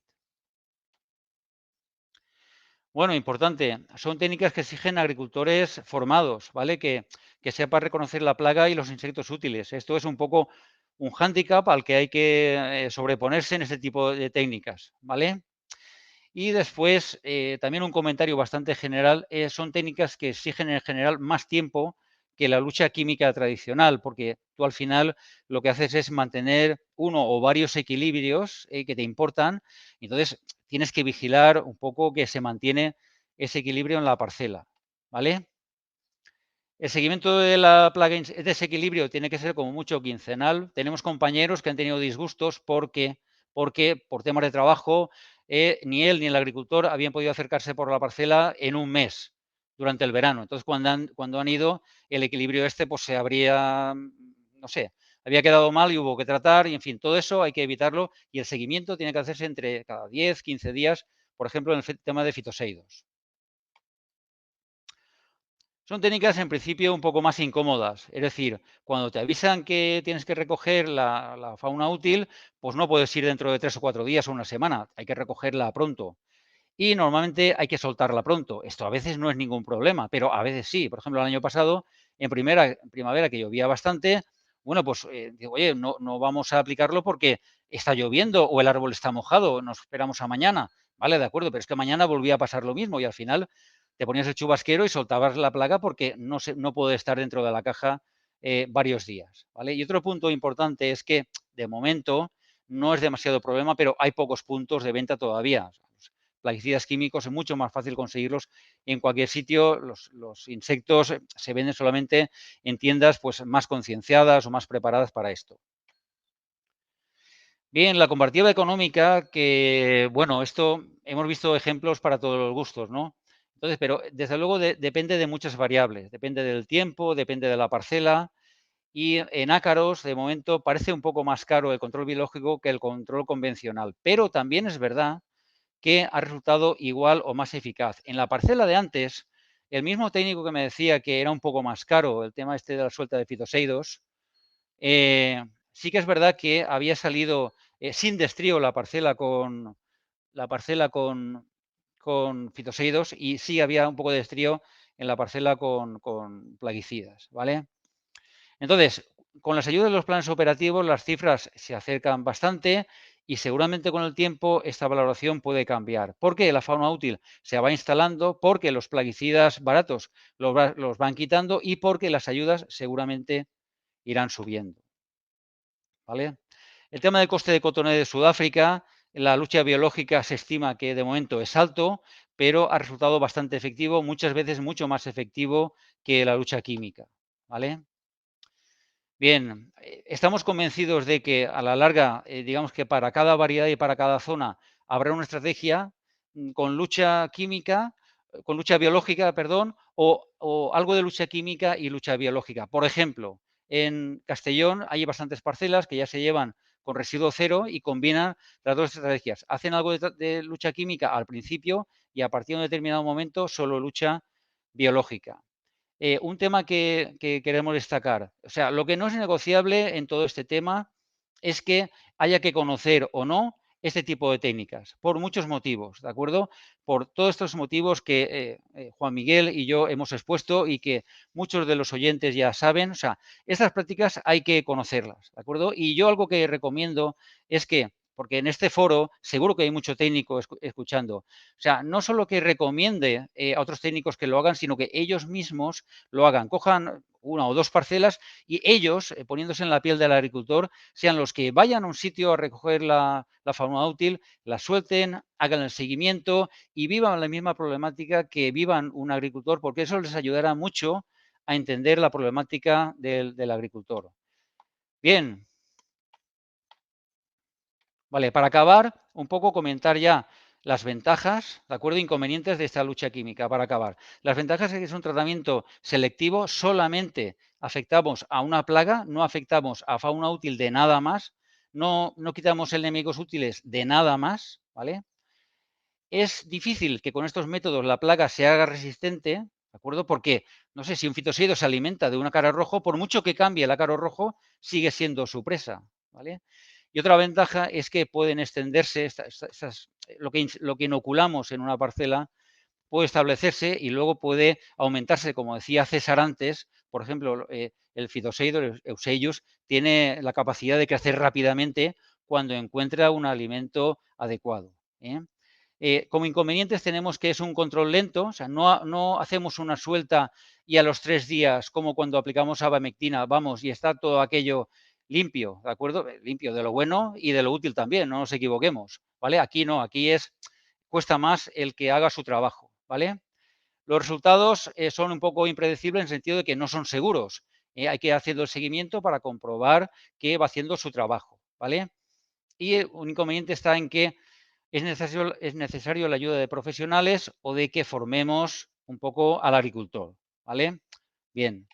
Y para acabar, estas técnicas, esto es un rótulo que yo ponía hace algún tiempo en las charlas que hacíamos de que son el futuro, pero ahora ya lo hemos cambiado por de que deben ir siendo parte del presente sin ninguna duda. Y seguramente esta misma presentación dentro de unos años será que estas técnicas son el presente, ¿vale? Bien, pues por mi parte, en principio ya es cuanto quería decir. Muchas gracias. Vamos a empezar ya con el coloquio. Tenemos unos cuantos minutos, 15-20 minutos. Ya nos han llegado preguntas. Seguro que muchas se han ido respondiendo conforme avanzaban las presentaciones, pero yo creo que nunca está de más volver a formularlas y volver a recordarlas. Empiezo hablando de cubiertas vegetales. ¿Es necesario tener cubiertas vegetales para el éxito del control biológico? Y si es así, ¿qué tipo de cubiertas debemos tener? Y en la misma línea, César preguntaba si pueden las cubiertas vegetales competir por agua y nutrientes con el cultivo. Sobre la primera parte de la pregunta, si es necesaria las cubiertas vegetales para el éxito del control biológico, yo creo que la respuesta es no. O sea, que no es necesario. O sea, tenemos que verlo desde otro punto de vista, ¿no? Creo que tenemos un poco la mentalidad más determinista de sí o no, que son, por ejemplo, lo que ahora pues se estaba comentando, ¿no, José Miguel, de los tratamientos químicos? O sea, el control biológico y la regulación de las poblaciones de las plagas las tenemos que ver desde una manera mucho más cuantitativa y probabilística. ¿Con esto qué quiero decir? Que una cubierta vegetal lo que nos puede ayudar es a mejorar los resultados del control biológico, tanto a través de estrategias conservativas, ¿no?, de los propios enemigos naturales que tenemos en la propia parcela, como lo que comentaba, incluso a través de programas de liberación, ¿no?, inoculativos, en los que tú estás creando un ambiente favorable y eso, pues, al final puede tener una repercusión positiva, pero, o sea, es independiente. O sea, el éxito no depende de muchos factores que hemos comentado antes y obviamente se ha estado realizando control biológico sin la necesidad de la existencia de cubiertas vegetales y continuaba funcionando. Pero eso no quiere decir que obviamente vamos a mejorar. O sea, todos los estudios van a eso, ¿no? A que la utilización de este tipo de estrategias generalmente pues tiene una repercusión positivas. Sobre el tipo de cubierta vegetal, pues bueno, ya muchos de vosotros sabréis que es una pregunta compleja, que eso es prácticamente pues un tema, una charla, ¿no? Hay muchas... Para el tema, por ejemplo, de tetraníquidos he puesto el ejemplo porque era algo que se acercaba mucho, digamos, ahí a la temática de la charla, pues sabemos que las cubiertas de gramíneas, ¿no? De poáceas, de monocotiledonias, como por ejemplo se ha utilizado mucho la especie Festuca arundinacea, son positivas, ¿no? Tienen ese efecto positivo de cara a la regulación de esta plaga, pero a partir de ahí pues hay muchas variantes, ¿no? Respecto al aspecto de competencia por el agua y los nutrientes, pues yo creo que ahí hay que separar dos cosas. Primero, el tema de competencia por nutrientes puede, en una primera fase puede haber algo de competencia, pero luego tenemos que tener en cuenta que una cubierta, a diferencia de lo que es de un cultivo, en un cultivo estás extrayendo un producto que es el que luego va al mercado, ¿no? Y con la extracción de ese producto pues estás extrayendo pues toda una serie de compuestos, de sustancias, de... Eso con una cubierta vegetal no se da. La cubierta vegetal es un ciclo cerrado. Una cubierta vegetal no está pensada para que, por ejemplo, se siegue y se retire. Pueden haber pérdidas, pero las pérdidas van a ser mínimas, ¿no? Pues entiende que es como funcionaría un ecosistema natural en un bosque, que no se van esquilmando, digamos, los nutrientes del propio ecosistema, sino es algo cíclico, o sea, eso lo tenemos. Y respecto a la competencia con el agua, pues ese sí que es uno de los retos, digamos, en los que todos los grupos que están trabajando con cubiertas vegetales, pues se está tratando, ¿no? Pues porque más en las condiciones, ¿no?, de nuestra agricultura mediterránea, precisamente, pues el tema del agua es algo que se ha de tener en cuenta. Con una cubierta vegetal tenemos, digamos, los dos factores. Por un lado, que se puede dar una competencia real y, por lo tanto, se ha de buscar una selección de especies que en los momentos de máxima competencia, como puede ser el verano, pues igual agosten o no sean... Generalmente buscamos especies mediterráneas más o menos adaptadas a la sequía. Eso es a lo que estamos yendo. Y luego, por otro lado, sí que es cierto que cuando tú tienes una cubierta evolucionada con mucho tiempo, las condiciones del suelo van mejorando y pensamos que ahí puede haber una mayor capacidad de retención del agua, por lo tanto, de alguna manera, en algún punto podría llegar en parte a compensar, digamos, esta competencia. Pero es muy importante la selección de especies, buscar especies que minimicen ese factor, sobre todo para cultivos más de secano, ¿no? Como puede ser, pues, olivar, almendro, viñedos, ¿no? Pero también en cultivos de regadíos, como es el caso de los cítricos. Había otra pregunta precisamente de si son las cubiertas vegetales una opción viable teniendo en cuenta la sequía, pero ya la has respondido. Y una pregunta también pertinente para el tiempo que está haciendo, por lo menos en la península. ¿A partir de qué temperatura o humedad relativa dejan de sobrevivir dichos ácaros fitoseidos en nuestra finca? Estamos en abril y nuestras temperaturas son ya de junio. Pues la verdad es que para el tema de los fitoseidos, pues no sé si para las especies si se han hecho estudios específicos para ver ahí los umbrales, ¿no?, de combinación. Sí que conocemos otras plagas que eso sí que se ha estudiado, ¿no? Existe un parámetro que es el déficit de vapor, que es, digamos, la capacidad de resecarse que tiene, que obviamente se incrementa cuando incrementas la temperatura y disminuye la humedad relativa. Por eso esa combinación. Claro, no sabría dar una cifra exacta, un umbral para poder decir, mira, pues por ejemplo con Euseius o con Phytoseiulus son estos umbrales. Lo que sí que está claro es que los años, eso es algo, digamos, histórico que lo tenemos. Los años que se han dado primaveras secas y cálidas generalmente son años propensos. Yo recuerdo las temporadas de, no sé si era el 2014-2015, que tuvimos ahí, fue el último periodo de sequía antes del que estamos, parece por lo menos ahora, iniciando, ¿no?, a nivel peninsular, y eso, pues fueron unos años ahí bastante problemáticos. Luego, pues hay otros factores, pero cuando sean este año, pues es un año, por ejemplo, para estar alertas, ¿no? Eso lo sabemos. Y una pregunta para ti, César, o para Juan Miguel, podéis contestar los dos. Si hago suelta de Neoseiulus californicus y Phytoseiulus persimilis, ¿puede haber competencia alimentaria entre ellas? ¿Respondes tú, César, o yo no tengo problema? Responde si quieres. Si quieres responder, lo conoceréis mejor, ¿no? El tema de lo de la competencia intragremial es ahí, pero si quieres, A José ver, Miguel. entre los ácaros, César lo ha explicado muy bien, ¿no? Existe una competencia intergremial donde unas especies son capaces de depredarse a otras, ¿vale?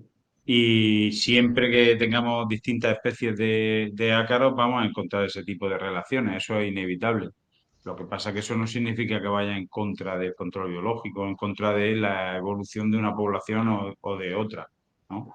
Phytoceylus seguramente se encontrará de forma más numerosa en los focos donde haya buena presencia de araña y donde haya menos presencia de araña, que haya que buscar de una forma mucho más activa, donde puedan alimentarse más de otras especies, seguramente encontraremos más Phytoceylus, ¿vale? Pero no significa, no tiene por qué, no es un problema el hecho de que una especie se alimente de otra, en este caso, ¿vale? Claro. Y de hecho, pues eso se ve, ¿no? Simplemente pues por apoyar un poco en las tablas que hemos sacado de las poblaciones, las comunidades de fitoseidos asociadas a parcelas con Panonicus o con Tetranicus, se ve que, pues sobre todo cuando tiene la presa preferencial persimilis, ambas especies conviven, o sea, es la segunda y la tercera, no se ha dado, no es que porque tienes persimilis desaparece la otra o al contrario, ¿no? O sea, mientras tengan recursos alimenticios, ¿no? Son capaces, yo creo que el cítrico además es un ambiente muy complejo, ¿no? Una parcela de cítricos, no estamos hablando de estructuralmente, ¿no? Yo creo que sí que permite, se van a dar esas interacciones, ¿no? Intragremiales, pero son menos probables.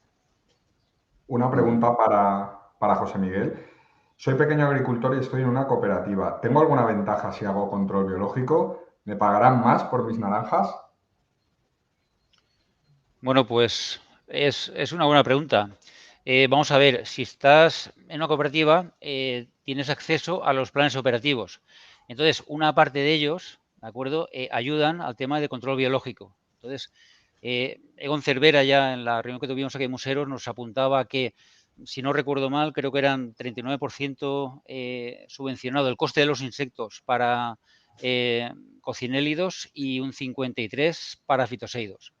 De eso está incluido en el plan operativo, ¿de acuerdo? Entonces, vamos a aclarar algo. No es lo que le llega de forma completa al agricultor. Al agricultor le llega la mitad de eso. Es decir, es como si un plantón de un cítrico lo pone en el plan operativo, que cuesta 8 euros. Entonces, tiene que poner 4 euros al agricultor y 4 le subvencionan la administración. Entonces, esto aquí es igual.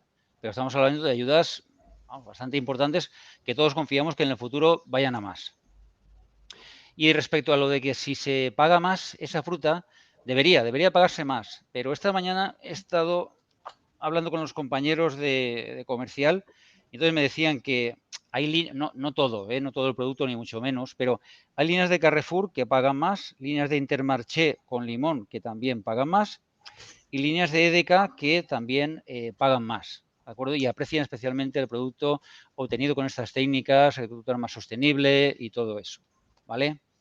Amén de otras marcas que hemos podido mantenerlas en ANECOP porque se hace este tipo de producto con residuo cero, con técnicas muy respetuosas con el medio ambiente, que se pueden certificar, en fin, que hay cosas que se pueden cuantificar y otras que no es tan fácil, pero que ahí están y que ayudan a comercializar el resto del producto. Sigo contigo, pregunta para Anecop, para ti. Ahora se siguen valorando los costes de control biológico comparado con el químico, pero ¿no es más realista aprender la técnica de control biológico para cuando no haya productos fitosanitarios? ¿Qué opina? Bueno, eso va un poco en línea con lo último que he puesto. Es decir, aquí podemos estar discutiendo si es más caro o más barato, o cuesta más o cuesta menos, o hay que formar al agricultor, no hay que formarlo. Esa es la discusión de ahora mismo. Seguramente la discusión dentro de 4 años será que apenas nos quedan productos, los aceites, algún insecticida caro y tal, y poco más. Y dentro de 10 años la cosa será peor todavía. Es decir, que la dinámica va un poco en ese sentido. ¿Nos gusta el tema? ¿No nos gusta el tema? ¿Seamos partidarios? ¿No seamos partidarios? O sea, por eso decía yo que lo que no es negociable es si hay que aprender y dominar o no esas técnicas, porque a la vuelta de poco tiempo seguramente nos va a hacer falta. ¿Cuánta falta? Mucha falta. No, nuestra opinión. Gracias. Y una pregunta, César o Juan Miguel. ¿Se sabe si Amblyseio surski es buen depredador de Panonicus citri y Tetranychus urticae? A ver, de Tetranychus urticae y de, perdona. Panonicus citri. Entiendo, será... allá se me ha ido santo al cielo. Sí, Querrá decir el Amblyseus susskiz cotonés, no ¿no? es. Sí, Amblyseus susskiz no es un depredador específico de araña roja, ¿vale? Es un depredador específico de mosca blanca en invernadero. Principalmente se está testando en otros cultivos para otras especies de moscas blancas, pero no es un depredador específico de araña roja. ¿Que se puede alimentar de araña roja?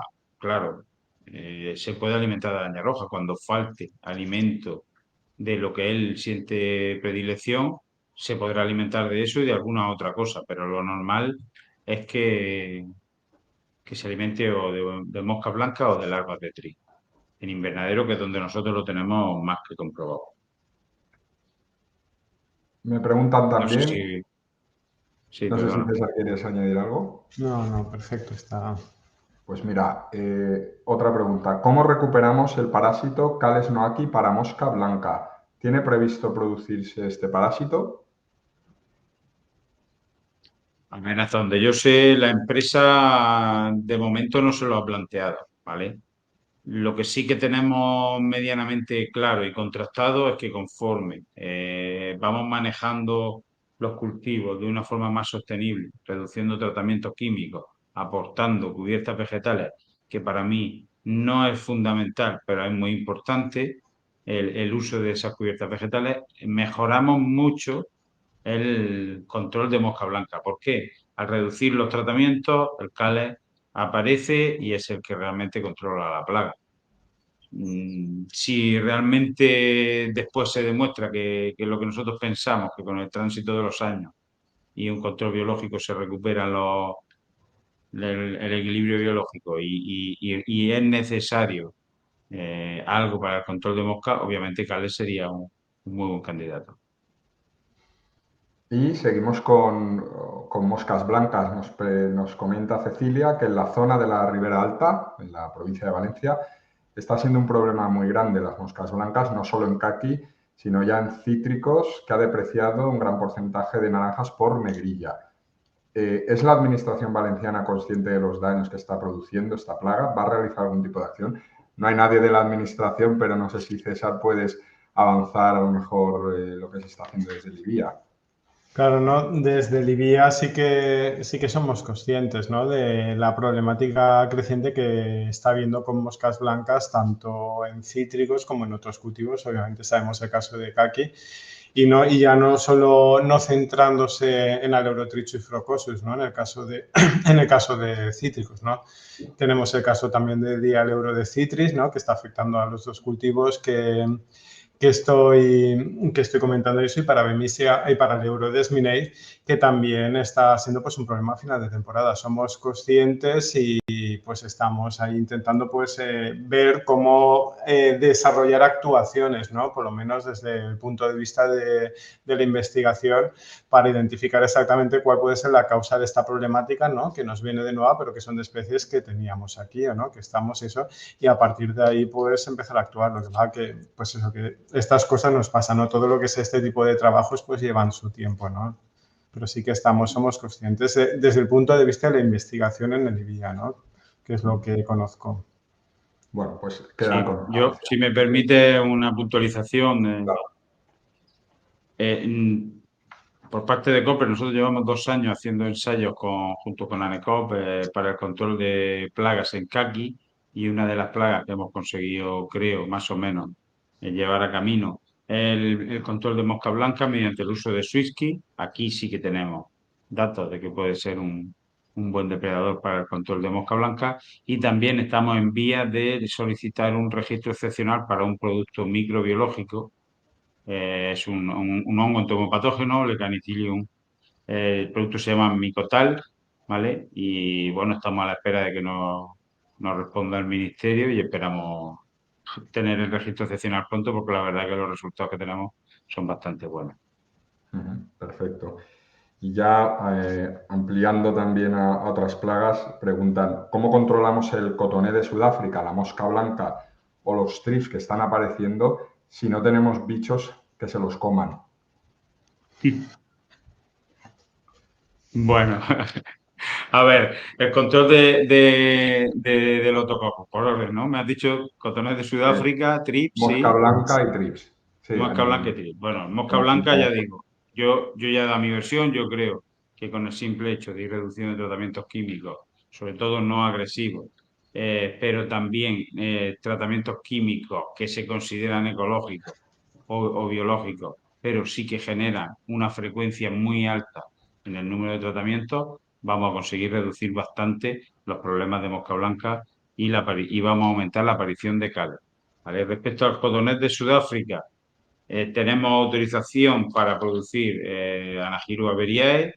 Hay un reto importante a nivel, a nivel productivo porque es un insecto difícil de producir, pero yo creo que en poco tiempo, o espero que en poco tiempo, pudiéramos tener un Anagyru para el control del Otococcus averiae, al igual que controlamos Planococcus citri, ¿vale? Y en el tema de TRIPS se están haciendo algunos ensayos para probar con otros ácaros depredadores, ácaros fitoseidos, pero pensamos que seguramente el control pasa también por el uso de cubiertas vegetales y la posibilidad de realizar o de obtener algún registro excepcional o alguna ayuda a nivel de productos microbiológicos, como por ejemplo micotal o alguna otra cosa que pudiera venir para poder tratar pupa en el suelo, incluso tratamientos foliares.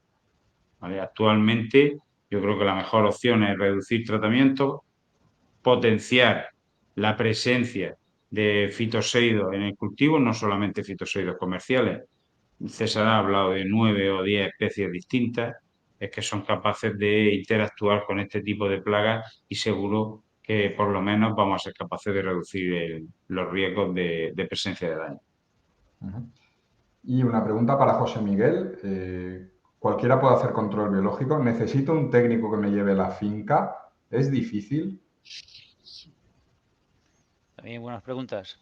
A ver, cualquiera puede hacer control biológico en el sentido de que no se necesita un carnet, ni se exige un carnet para eso, ¿de acuerdo? Pero también es verdad que para hacerlo te conviene cierta formación, te hace falta cierta formación, ¿vale? Por ejemplo, porque me ha pasado, ¿no? O sea, hay algún agricultor que confundía un fitoseido con Lorria formosa, que es muy abundante, pero que no tiene nada que ver con un fitoseido. Entonces, al final, vamos a ver, lo que sí necesita un agricultor es, por una parte, a lo mejor un técnico que le haga como una especie de hoja de ruta adaptada a la problemática de su parcela, como hemos visto que hemos hecho en Gandía y otros sitios en la exposición, ¿vale? Y después el agricultor pues tiene que tener cierta formación, porque claro, el técnico de la cooperativa no puede llegar a todas las parcelas que se quieran meter en este programa. Tiene que ayudarles el agricultor y para eso hay que formar al agricultor, ¿vale? Entonces, deberá haber un proceso de formación de agricultor que tampoco es que cueste mucho, pero tienes que conocer el insecto, tienes que conocer un poco la biología, los ciclos del insecto y también, por otra parte, de la plaga. Y también, por otra parte, la biología de la fauna útil. Y después tienes que acostumbrarte a ver lo que es un equilibrio en campo, ¿de acuerdo? Entonces, eso se hace un poco con la práctica. Entonces, tú vas al campo y ves algo de araña roja, ¿de acuerdo? Pero no hay que ponerse nervioso. En el tema este es importante no ponerse nervioso, porque, como decía García Marí, si buscas, siempre encuentras, ¿vale? Entonces, si tú no buscas una plaga, siempre encuentras algo. Pero no porque la encuentres hay que llamar al aplicador para que vaya. Lo que hay que ver es que los niveles se mantienen bajos, ¿de acuerdo?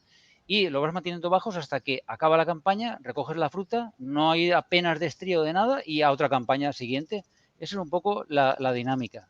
Pero para eso hace falta un poco de formación y alguien, por lo menos sobre todo al principio, que guíe, que te plantee un programa de sueltas para esa parcela.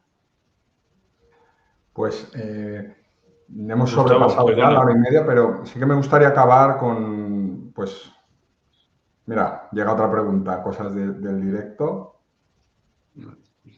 Adrián pregunta, ¿cómo está la situación en términos de estudio de productos a base de repelentes de plagas? Ahí no puedo aportar mucho, la verdad. No ha llegado. Claro, sí que se están haciendo trabajos mucho con el tema de aceites esenciales, ¿no? Pero es una línea, de hecho, que la Unión Europea, con las nuevas políticas del Pacto Verde, ¿no? De la granja a la mesa, que van por ahí, ¿no? Sustituir de alguna manera, pues, ese tipo de productos, pues, productos de origen natural y muchas veces con extracción, ¿no? De tipo repelente, pero no sé de la existencia ya de productos así que sean, digamos, eficaces comercialmente en estos momentos. Pues muchas gracias. Quería acabar con una reflexión sobre el control biológico en cítricos. Ha mencionado José Miguel a Ferran García Amarillo también, un libro que editó para nosotros, de control biológico en plagas, y revisándolo, pues recordaba que fue en el cultivo de cítricos donde se puso en marcha el control biológico clásico allá por el 1880. O sea, no estamos hablando de novedad como algo muy novedoso, pero realmente es más de un siglo desde que se está estudiando y en concreto la aceiticultura mediterránea pues también ha sido ejemplar, ¿no? A lo largo del siglo XX introduciendo enemigos naturales. Quería preguntaros una reflexión final, ¿cómo veis ¿creéis que el cultivo los citricultores estamos en una buena situación para impulsar definitivamente el control biológico? Bueno, si queréis empiezo yo. A ver, yo creo que es el momento, ¿vale? Yo creo que José Miguel lo ha explicado muy bien. Siempre han dicho, bueno, el control biológico es el futuro, el control biológico es el futuro, pero el control biológico es el presente. Y es el sector ahora mismo el que tiene que asumir que hay que empezar con este tipo de estrategias y que son las que van a solucionar los problemas futuros. Y me remito al ejemplo o el mayor ejemplo que tenemos en España. Hace 15 años, 20 años, se empezó con el control biológico en los invernaderos de Almería. Nadie pensaba que se pudiera hacer prácticamente el 100% de algunos cultivos en control biológico y hoy por hoy es una realidad y nadie se plantea volver atrás en eso. La formación, poco a poco, al final va llegando y los agricultores no solo están formados, sino que se convierten en verdaderos expertos y que al final yo animo a la gente a que empiece con este tipo de estrategias que seguro que le va a reportar muchos beneficios. Muchas gracias. Y nada, pues yo si queréis continúo pues completando eso, resaltar lo que has comentado, Gustavo, que además era lo que intentaba también decir en las primeras diapositivas, que las suelo poner ahí. Y es que precisamente el cultivo de cítricos es que ha sido pionero en control biológico y se ha utilizado, ¿no?, como ejemplo para diferentes programas de control biológico, para explicar el control biológico clásico, ¿no?, para explicar control biológico inoculativo también, por ejemplo, pues lo que fue Afitis en California en su momento. También en estrategias de conservación, el hecho, ¿no?, de que comentamos que afortunadamente la mayor parte del cultivo es un cultivo que puede albergar a muchos fitófagos, pero la mayoría de esos se están regulando naturalmente y eso es por cuestiones de control biológico, que está claro que también la economía cada vez más globalizada está haciendo que la introducción de nuevas plagas exóticas, que cada una de ellas es un reto, pues es algo a añadir a la ecuación con todo, digamos, el cambio, digamos, de mentalidad de producción de los sistemas productivos que se nos está exigiendo. Pero a pesar de ello, la aceiticultura y especialmente la mediterránea, que por lo menos la nuestra a día de hoy, aún podemos decir que estamos ahí libres de los dos problemas del problema fitosanitario más importante, que es el HLB y sus vectores. O sea, es que estamos en una posición, además, en ese sentido, a pesar de toda la problemática, de privilegio respecto a otras citriculturas, ¿no? Y yo creo que tenemos que continuar con la citricultura, pues como ha sido históricamente, intentar seguir siendo pioneros a pesar de todas las dificultades. Gracias. Porque el futuro es control biológico. Queda claro el mensaje. No sé si José Miguel quiere añadir algo ya para acabar. Solamente anotar tal vez que yo creo que es un buen momento, ¿no?, para empujar este tipo de técnicas. Yo creo que por lo que hemos oído y los que estamos en el sector, de plagas sabemos bastante, de insectos útiles también sabemos bastante, ¿de acuerdo? Aunque queda por averiguar. Es un momento, digamos, para difundir un poco estas prácticas. A mí realmente lo que más me preocupa son un poco nuestras estructuras. Es decir, todo esto que estamos hablando con estructuras grandes, como pasa en algunas zonas de España o de fuera, que suelen tener esas fincas sus técnicos, yo no le veo demasiada complejidad, la verdad. Lo que veo complicado es un poco con nuestras estructuras de minifundio, que esto se puede extender por su complejidad, ¿de acuerdo? Y menos mal que las cooperativas pues tienen sus técnicos y por lo menos tienes a quien recurrir o tienes a quien te pueda ayudar, ¿de acuerdo? Pero así todo, no olvidemos que es más complicado que con estructuras de 10, 20, 50 o de 100 hectáreas. Solamente quería comentar eso. Pues una reflexión interesante para cerrar.